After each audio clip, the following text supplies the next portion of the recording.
Ito naman yung mga nagtatanong kung paano yung pagwi-withdraw ngayon kay Bolo. So ito yung bagong update nyo po. Punta kayo sa diamonds ninyo. Ayan, then pindutin nyo itong to bank.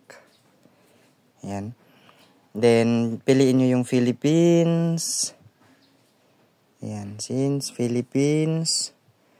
Then pindutin nyo itong withdrawal method. Piliin nyo ang GCash. Then, pindutin nyo itong bind. Then, enter nyo yung account number nyo. 0905.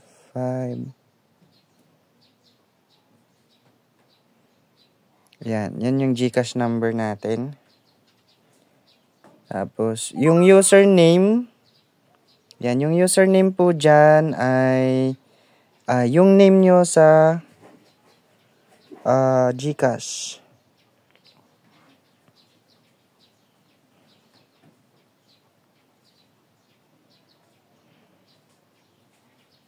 Ayan.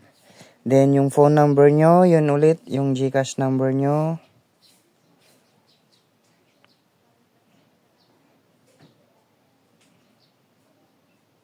Ayan.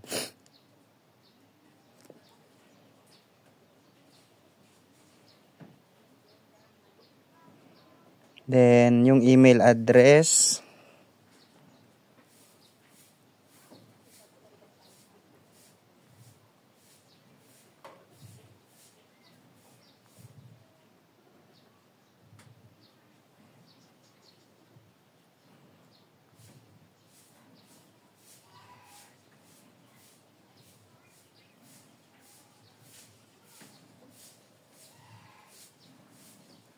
Then, submit nyo na.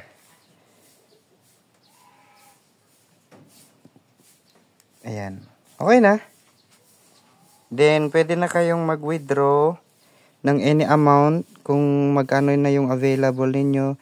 Then, i-type nyo na dyan kung magkano, kung 100k sana, ganun. Ayan, ilagay nyo na lang yung amount. Then, automatic magpapakita dito sa baba yung kung ilang dolyar yung magiging kalalabasan nung tinype ng withdrawal nyo. Then, withdraw. Yun lang. Then, magantay na lang kayo ng 20 minutes to 2 hours. Ayan. Ganun lang po siya kabilis.